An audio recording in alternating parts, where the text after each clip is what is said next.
علی بھائی اگلا سوال ہے، سورۃ البقرہ میں اللہ تعالیٰ نے مولا کا لفظ استعمال کیا ہے اور صحیح مسلم میں بھی آیا ہے کہ اللہ کے علاوہ کوئی مولا نہیں، تو پھر سنی اور شیعہ دونوں کے علماء حضرت سیدنا علی کو مولا کیوں کہتے ہیں؟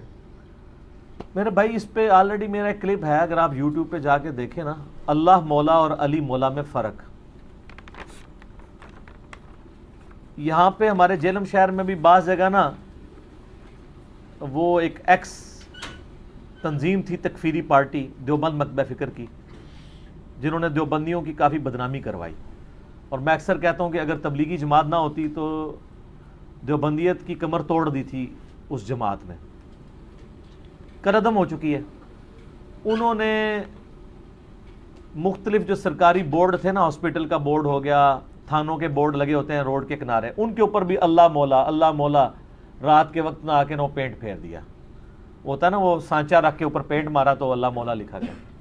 پہلی تو بات یہ کہ یہ بالکل حرام ہے کہ آپ کسی کی اجازت کے بغیر اس کی دیوار کے اوپر کوئی اس طرح کا کلمہ جا کے لکھتے ہیں، چاہے کلمہ اسلام بھی لکھیں، یہ حقوق العباد کا مسئلہ ہے۔ اور پھر سرکاری جو تنصیبات ہیں وہ سنی شیعہ تو نہیں ہوتی، تھانہ سنی اور شیعہ نہیں ہوتا، جیسے میں نے کہا درود سنی اور شیعہ نہیں ہوتا، اور سید بھی سنی اور شیعہ نہیں ہوتا، تو تھانے سنی شیعہ تو نہیں ہوتے، ہاسپٹل سنی شیعہ تو نہیں ہوتے، وہاں پہ جا کے ان کے بورڈز کے اوپر یہ لکھنا، تو یہ مطلب آپ عجیب و غریب کام کر رہے ہیں۔ پھر وہ آ کے شیعہ پھر وہ آ کے علی مولا لکھ جاتے تھے، ٹھیک ہے، اللہ مولا اور ہے، علی مولا اور چیز ہے، یہ دونوں الگ چیزیں ہیں۔ مولا کا لفظ عربی زبان کے اندر اللہ کے لیے بھی استعمال ہوا ہے، نبی صلی اللہ علیہ وآلہ وسلم کے لیے بھی استعمال ہوا ہے، اہل بیت کے لیے بھی استعمال ہوا ہے، صحابہ کے لیے بھی استعمال ہوا ہے، فرشتوں کے لیے بھی استعمال ہوا ہے، لیکن یہ اپنے کانٹیکسٹ میں بتائے گا کہ یہاں پر مولا کا معنی کیا ہے۔ جس طرح سورۃ البقرہ میں انت مولانا فانصرنا علی القوم الکافرین، تو ظاہر ہے یہاں سے تو مولا سے مراد مشکل کشا ہے، وہ تو صرف اللہ ہے، ایاک نعبد و ایاک نستعین، توحید پہ کوئی کمپرومائز نہیں ہے۔ سورۃ النمل کی آیت نمبر 62 ہے نا، امن یجیب المضطر اذا دعاہ، بھلا بتاؤ تو کون ہے جو مصیبت اور پریشانی میں گھرے ہوئے شخص کی فریاد کو سنتا ہے، وَيَكْشِفُ السُّوءَ، اور تم سے برائی کو تکلیف کو دور کرتا ہے، وَيَجْعَلُكُمْ خُلَفَاءَ الْأَرْضِ، اور تمہیں زمین پہ اگلوں کا خلیفہ کرتا ہے، یعنی تمہارے باپ دادا کے بعد تمہارے مرنے کے بعد تمہاری اولاد کو۔ الہ مع اللہ، کیا اللہ کے ساتھ بھی کوئی اور الہ ہے جو تمہاری تکلیف دور کرے؟ قلیلا ما تذکرون، بہت کم لوگ ہی نصیحت حاصل کرتے ہیں۔ تو اللہ نے قرآن میں واضح فرما دیا کہ اللہ کے سوا جس شخص کے بارے میں تمہارا یہ عقیدہ ہے وہ تمہاری مصیبت و پریشانی دور کرے گا، تو گویا اسے تم خدا مان رہے ہو۔ اس کو میں نے بڑی آسان مثال سے سمجھایا کہ بارش کون برساتا ہے؟ اللہ۔ ڈیوٹی کس کی ہے؟ فرشتوں کی۔ تو بارش فرشتوں سے مانگیں گے یا اللہ سے؟ فرشتوں سے مانگیں گے تو مشرک ہو جائیں گے، اللہ سے مانگیں گے، وہ اللہ کی مرضی، فرشتے بھیجے، جنات بھیجے، کوئی بزرگ بھیجے، ہوا بھیجے، بزرگوں کو، انبیاء کو، جنات کو، فرشتوں کو، صحابہ کو، اہل بیت کو پکار نہیں سکتے مدد کے لیے۔ ایاک نعبد و ایاک نستعین، ظاہری امداد ضرور کریں، وتعاونوا علی البر والتقوی ولا تعاونوا علی الاثم والعدوان، نیکی پرہیزگاری کے کاموں میں ایک دوسرے کی مدد کرو، برائی میں نہ کرو۔ میں آپ سے کہتا ہوں مجھے پانی پلا دیں، بالکل ٹھیک ہے، لیکن آپ بغداد میں دفن قبر کے اندر میں کہتا ہوں پانی پلا دیں، ایاک نستعین کی وائلیشن ہو جائے گی، کیونکہ آپ دعا کے لیے پکار رہے ہیں، وہ اللہ کی خصوصیت ہے۔ یہ ہے اللہ مولا، تو یہ تو بہت سینسٹیو ایشو ہے۔ یہ مولا کوئی بھی نہیں ہے جو اللہ مولا ہے، مددگار، مشکل کشا، حاجت روا۔ ایک مولا کا معنی ہے دلی محبوب، جس سے آپ اعلیٰ درجے کی محبت کرتے ہیں، تو وہ تو پھر سارے ہی ہیں۔ ٹاپ آف دا لسٹ نبی صلی اللہ علیہ وآلہ وسلم، اسی لیے ہم درود شریف کیا کہتے ہیں؟ اللہم صلی علی سیدنا و مولانا محمد، اے اللہ ہمارے آقا اور ہمارے مولا پر درود بھیج. حتیٰ کہ قرآن حکیم میں اللہ تعالیٰ نے سورہ التحریم کی آیت نمبر 4 میں آپ دیکھیں کہ نبی صلی اللہ علیہ وآلہ وسلم کو تسلی دیتے ہوئے کیا ارشاد فرمایا ہے. اللہ تعالیٰ فرماتا ہے کہ فَإِنَّ اللَّهَ هُوَ مَوْلَاهُ، نبی علیہ السلام کا تو مولا ہیں اللہ، و جبریل اور جبریل، و صالح المؤمنین اور سارے صحابہ بھی، والملائکۃ بعد ذلک ظہیر، اور فرشتے بھی اس کے بعد ان کے مددگار ہیں. یہاں پہ مولا مددگار کے معنوں میں آیا ہے، لیکن کون سی مدد؟ جو اللہ کی اذن سے، اس کی اجازت سے آتی ہے. اور وہ کیا؟ اللہ نے فرمایا کہ نبی علیہ السلام کو اللہ نے جانسار صحابہ دیے ہیں، تو وہ جو صحابہ مددگار ہیں وہ اللہ کی وجہ سے. لیکن یہ نہیں ہوا کہ کوئی صحابی فوت ہو گیا تو حضور اسے مدد کے لیے پکار رہے ہوں، کہ غزوہ احد میں حضرت حمزہ شہید ہوئے ہیں تو آپ خندق میں کہہ رہے ہو المدد یا حمزہ، یا خیبر میں پکار رہے ہو. خیبر میں اسی کو بلایا جو سامنے موجود تھا، مولا علی. مرے ہوں کو نہیں پکارنا. اس طرح کی مدد تو آپ کریں گے، وہ ظاہری اسباب میں آتی ہے. فرشتے، قرآن حکیم میں آیا کہ اللہ کی طرف سے غزوہ احد اور بدر میں سورۃ الانفال میں آتا ہے مدد کے لیے اترے. لیکن کبھی حضور نے کہا المدد یا جبرائیل، المدد یا میکائیل، نہیں، اللہ کو پکارا. اللہ نے پھر ڈیوٹی لگائی تو جبرائیل بھی مولا نبی علیہ السلام کے، صحابہ کو آپ نے آپ کی ہاتھ مضبوط کیے، صحابہ بھی مولا، مددگار بھی، لیکن ظاہری اسباب میں. فرشتے بھی. تو قرآن میں لکھا ہے مولا زیادہ ہو سکتے ہیں. وہ جو مسلم شریف سے حدیث پیش کرتے ہیں نا کہ نبی علیہ السلام نے کہا کہ کسی کو سید اور مولا نہ کہو، اس حدیث کو پورا پڑھیں، وہ اللہ کے کانٹیکسٹ میں کہا ہے. انہی حدیث میں اجازت ہے کہ اگر وہ اللہ والا کنسیپٹ نہ ہو تو آپ کہہ سکتے ہیں. تیسرا مولا کا معنی ہے ایسے غلام کے لیے بھی مولا کا لفظ استعمال کیا جاتا تھا جس کو اس کا آقا آزاد کرتے ہیں. جیسے حضرت سفینہ کو کیا کہا جاتا ہے؟ مولا رسول اللہ صلی اللہ علیہ وآلہ وسلم. حضرت ثوبان مولا رسول اللہ صلی اللہ علیہ وآلہ وسلم. حضرت زید ابن حارثہ مولا رسول اللہ صلی اللہ علیہ وآلہ وسلم. یعنی یہ اتنے محبوب تھے نبی علیہ السلام کو کہ آپ نے ان کو آزاد کر دیا، غلام کو. وہ کہتے ہیں نہیں، مولا علی والی حدیثیں علی بیان کرتا ہے، باقی صحابہ کو بھی مولا کہا ہے، حضرت زید کو. اور وہ والا مولا نہیں کہا ہوا کہ من کنت مولا ہوں فہذا علی مولا ہوں. وہ میں نہ تے ہوں آنا ہے، وہ عزم کرنا، میں آستہ تھا تو عزم کرا رہے ہیں. سارے معنی بتاؤں گا.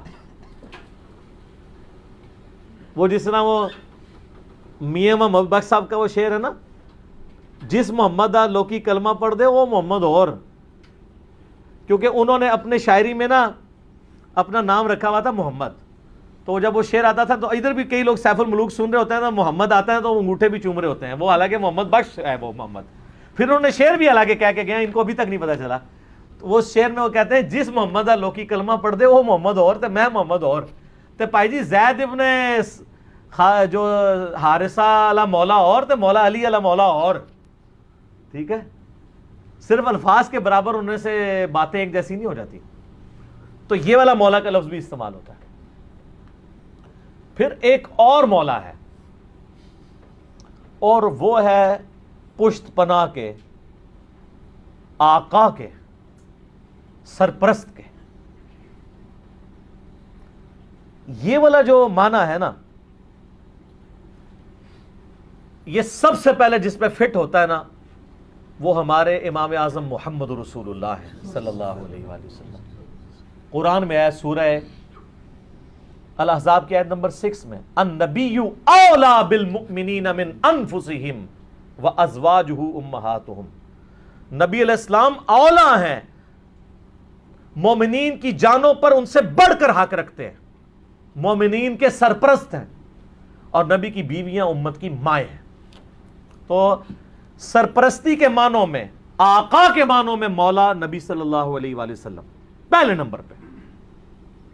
حتیٰ کہ بخاری اور مسلم میں حدیث ہے کہ ایک مقروض کا جنازہ لایا گیا تو نبی علیہ السلام فرمایا کہ میں مقروض کا جنازہ نہیں پڑھوں گا، تم پڑھ لو. پھر ایک شخص کھڑا ہوا، اس نے کہا یا رسول اللہ میں اس کا قرضہ ادا کروں گا. تو آپ علیہ السلام نے پھر جنازہ پڑھا دیا.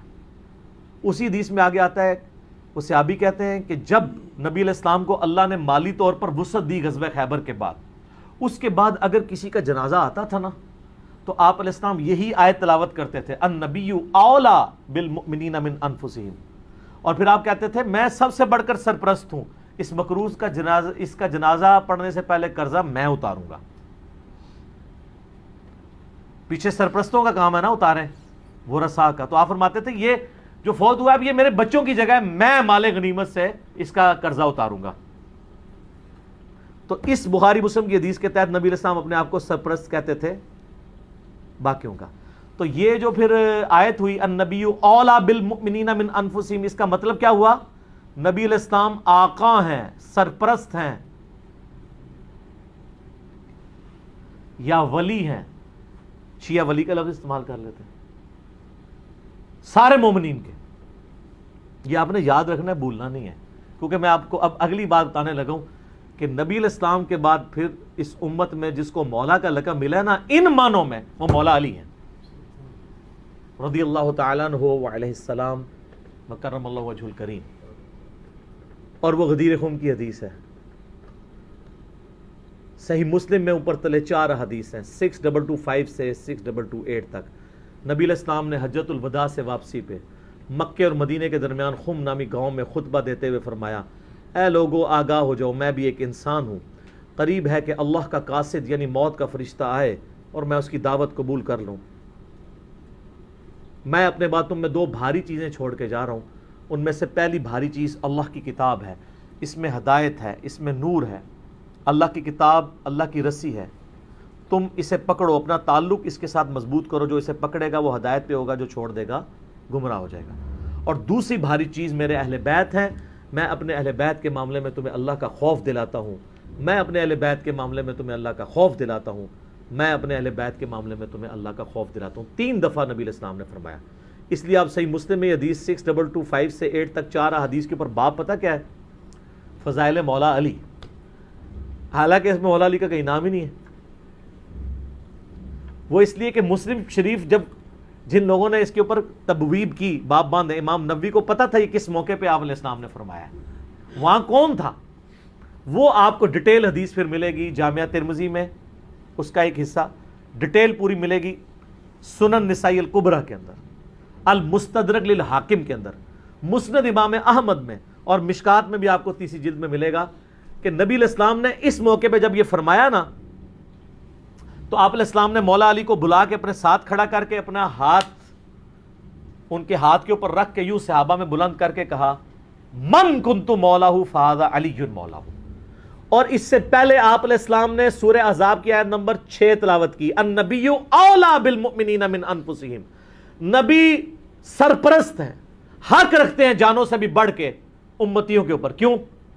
امتیوں کا کام ہے کہ نبی کو بچانے کے لیے اپنی جان دے دیں، اتنا حق ہے۔ اپنے ماں باپ اولاد سب سے بڑھ کے عزیز سمجھنا ہے، جو بخاری مسلم میں حدیث ہے، سب سے زیادہ حق رکھتے ہیں۔ یہ آیت آپ نے تلاوت کر کے کہا کہ میرے صحابہ کیا تم میرا حق ولایت یا حق سرپرستی اپنے اوپر تسلیم کرتے ہو؟ سب نے کہا بلا یا رسول اللہ۔ کیوں؟ تو آپ مجھے بتائیں، آپ تمہید تو یہ بنا رہے ہیں حق ولایت والا، سرپرستی والا، تو طارق جمیل صاحب نے جب مولا کا ترجمہ یہ کر دیا تو سارے پنجے جھاڑ کے ان کے پیچھے پڑ گئے، کہتے ہیں اپنی طرف سے کہاں ہے؟ نبی علیہ السلام کہہ رہے ہیں النبی اولا بالمؤمنین من انفسہم، نبی علیہ السلام اس کا ترجمہ کر رہے ہیں کہ میں سرپرست ہوں سارے مومنین کا۔ تو آپ نے جب یہ آیت تلاوت کی سب نے کہا بلا یا رسول اللہ، کوئی شک نہیں۔ تو آپ نے پھر فرمایا من کنت مولا ہوں، پھر جس کا سرپرست اور آقا اور مولا میں ہوں، فعلی مولا ہوں، پھر علی بھی اس کا مولا ہے۔ اور پھر آپ نے اسی حالت میں کہا اے اللہ اس سے محبت رکھ جو علی سے محبت رکھے، اور اس سے دشمنی رکھ جو علی سے دشمنی رکھے۔ اور سر اس سے بڑھ کے تو مسلم کی حدیث ہے 240، علی سے محبت نہیں رکھے گا مگر مؤمن، علی سے بغض نہیں رکھے گا مگر منافق۔ پھر جو فضائل صحابہ احمد بن حنبل کی کتاب میں جو 2 حدیثیں ہیں مولا علی سے موقوفاً کہ انہوں نے فرمایا کہ میری وجہ سے 2 فرقے گمراہ ہو جائیں گے اور 2 فرقے دوزخ میں چلے جائیں گے، ایک میری محبت میں غلوف کر کے اور ایک میری دشمنی میں۔ تو محبت میں غلوف کرنے والے تو سارے کہتے ہیں وہ رافضی ہیں، تو یہ دشمنی میں غلوف کرنے والے کون ہیں؟ خود ہیں یہ جو یہ بیان کر رہے ہوتے ہیں، اس لیے وہ چھپا جاتے ہیں۔ ٹھیک ہے جی، اللہ معافی دے آپا ہاں اور شہزاد بھائی نے جڑا سنایا سی ہمارے ایک شہزاد بھائی ہیں نا تو وہ ایک اہل حدیث بھائی کو نا یہ حدیث سنا رہے تھے تو انہوں نے کہا ہاں بالکل بالکل. اچھا اس نے آگے سے سوال کر لیا کہ یہ جو دشمنی کرنے جو محبت کرنے والے ہیں وہ تو یہ شیعہ رافضی ہیں تو یہ جو دشمنی میں بغض رکھنے والے ہیں یہ کون ہے؟ تو انہوں نے کہا یار آپا اسی لوگ ہوں دیکھ لیں آپ مولا علی آپ کہہ دیں تو چڑ سارے پنجے جھاڑ کے نکل لیے ہیں مولانا طارق جمیل حافظہ اللہ تعالیٰ کے خلاف. کتنی بڑی پرسنالٹی ہے انہوں نے خیال بھی نہیں کیا. انہوں نے کہا طارق جمیل گمراہ ہو گیا اس لیے طارق جمیل صاحب نے بھی ان پہ 4 تکبیریں پڑھ دی ہیں. ان کو بھی پتہ چل گیا کہ یہ لوگ تو یعنی سچائی کو قبول نہیں کریں گے. تو یہاں مولا کا معنی سرپرست ہے. پھر وہ کلپ چڑھائے ہوئے بڑے بڑے مفتیوں نے وہ کہتے ہیں جی آگے الفاظ پڑھیں آگے لکھا ہے اللہ اس سے محبت رکھ جو علی سے محبت رکھے اس سے دشمنی رکھ جو علی سے دشمنی رکھے. تو اس کا مطلب ہے کہ یہ مولا کا معنی تھا دلی محبوب. اور پیچھے پڑھو پیچھے ہے النبی اولا بالمؤمنین من انفسہم. سمجھ آئی؟ جیسے بریلوی کہتے ہیں اگے پڑھو اگے صراط الذین انعمت علیہم. اسی کہنا پیچھے پڑھو پیچھے ایاک نعبد و ایاک نستعین. قبراں نو منگنے والے نہیں اللہ کو منگنے والے. اور اس دن صراط المستقیم سیدھا راستہ نبی الاسلام کا. تو کچھ اگوں پڑھ دینے کچھ پیچھوں پڑھ دینے. سٹارٹ یہ حدیث سے ہوئی النبی اولا بالمؤمنین من انفسہم وازواجہ امہاتہم. سر یہ جو باتیں میں کر رہا ہوں انشاءاللہ یہ میرے جب کلپ چڑھ رہے ہیں نا قیامت تک کے لیے ان کے منہ بند ہو جائیں گے جو انہوں نے کلپ چڑھائے ہوئے ہیں جی اور مولا کا یہ معنی نہیں وہ ہے. سارے معنی میں نے بیان کر دیے. اب لوگ خود فیصلہ کریں گے کہ یہاں پہ مولا کا معنی کیا ہے. جب یہ آیت پڑھی جا رہی ہو النبی اولا بالمؤمنین من انفسہم اور بلکہ مسند احمد میں الفاظ ہیں ہمارے نزدیک تو وہ والا حصہ ضعیف ہے لیکن کتنے محدثین ہیں جو اس کو صحیح سمجھتے ہیں انکلوڈنگ بریلوی دیوبندیوں کے بزرگ کہ جب نبی اسلام نے یہ فرمایا تو سیدنا عمر نے آ کے حضرت علی کو کہا کہ آپ کو مبارک ہو آپ تو سارے مومنین کے مولا بن گئے ہیں. تو حضرت عمر جب یہ کہہ رہے تھے کہ آپ کو مبارک ہو آپ مولا بن گئے ہیں تو حضرت عمر کو بھی پتا تھا میں مولا ہوں. تو حضرت علی کو کہنا چاہیے تھا کہ یار مولا تو تم بھی ہو سارے صحابہ سے محبت رکھنی چاہیے. حضرت عمر خود مولا نہیں تھے کیا تھے؟ تو وہ علی کو کیوں کہہ رہے ہیں کہ مبارک ہو آپ تو سب کے مولا بن گئے. اور سر وہ یہی والے مولا بنے النبی اولا بالمؤمنین من انفسہم وازواجہ امہاتہم. لہٰذا میں سمجھتا ہوں کہ مولانا اسحاق رحمہ اللہ تعالیٰ کا موقف ٹھیک ہے کہ امت میں مسلمانوں کے سیاسی طور پر پولیٹیکلی گورنمنٹ لیول کے اوپر جو امت میں خلیفہ اول ہیں وہ سیدنا ابو بکر الصدیق رضی اللہ تعالیٰ عنہ علیہ السلام ہے اور امت میں روحانی طور پر نبی صلی اللہ علیہ وآلہ وسلم کے جو خلیفہ اول ہیں وہ سیدنا علی بن ابی طالب ہیں. یہی وجہ ہے کہ حضرت ابو بکر ہوں حضرت عمر ہوں عثمان ہوں مولا علی سے مشورے کے ساتھ چلتے تھے ان کو اہل البیت شمار کرتے تھے. تو یہ اپروپریٹ چیز ہے. تو باقی چوتھے خلیفہ تو خیر سارے ہی مانتے ہیں چوتھے پہ تو آ کے ویسے ہی سب کو ماننا پڑ جاتا ہے. تو علی دا پہلا نمبر بھی علی دا چوتھا نمبر بھی دو ہی چیز ٹھیک نے بیک وقت چیزیں ٹھیک ہے. تو باقی ان معنوں میں ٹھیک نہیں ہے کہ کوئی معاذ اللہ ابو بکر عمر رضی اللہ عنہما علیہم السلام پر سب و شتم کرے یا ان کی خلافت کو غاصبانہ کہے نعوذ باللہ. ان معنوں میں بات نہیں کر رہا. تو یہ اللہ مولا اور علی مولا میں بہت فرق ہے. ٹھیک ہو گیا. تو یہ اکثر کہتے ہیں کہ جی وہ علی مولا کہنے سے وہ جو ہے نا پھر وہ اس طرف لوگ چل پڑیں گے. تو سر وہ تو آپ اللہم صلی علی سیدنا و مولانا محمد پڑھیں گے تو وہاں تو مولا نہ ہے جو قرآن میں انت مولانا فانصرنا علی القوم الکافرین. تو آپ دروشی میں مولانا پڑھنا چھوڑ دیں گے. تو دیکھیں آپ اہل بیت کی دشمنی انسان کو کہاں تک لے جاتی ہے کہ آپ کو پھر بہت کچھ چھوڑنا پڑ جاتا ہے. تو بہتر یہ ہے کہ آپ صبح و شام تسبیح نہ نکالا کریں صرف ایک دفعہ کہہ لیا کریں کیا نہ میں وہابی نہ میں بابی میں ہوں مسلم علمی کتابی. نہ ہم سو کالڈ وہابی ہیں کوئی علمی بات کرے اسے وہابی کی گالی دے دیتے ہیں اپنے زوم میں سے گالی سمجھتے ہیں اور نہ ہم بابوں کا دفاع کرنے والے بابی ہیں ہم علمی کتابی ہیں.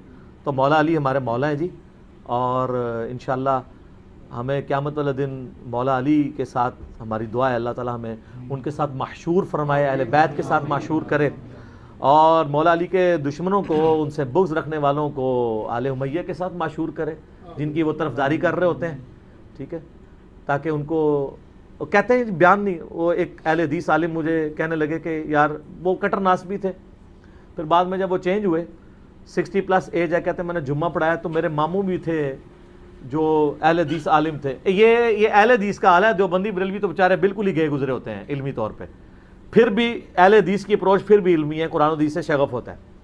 تو کہتے ہیں میں نے پہلی دفعہ زندگی میں محرم کا جمعہ فضائل اہل بیت پہ پڑھایا، تو کہتے ہیں اس میں میں نے حدیث بیان کر دی کہ علی سے محبت نہیں رکھے گا مگر مؤمن، علی سے بغض نہیں رکھے گا مگر منافق. تو میرا جو ماما جو عالم تھا مجھے کہنے لگا اے حدیث کتنے لکھی ہے؟ تو میں نے کہا مسلم شریف میں. کہتا لکھی ہوئی سی تو ضروری تو نہیں سی کہ بیان بھی کیتی جاندی، کہ اگر لکھی ہوئی تھی تو ضروری تھا بیان بھی کرتے. یہ سر لٹمس ٹیسٹ ہے.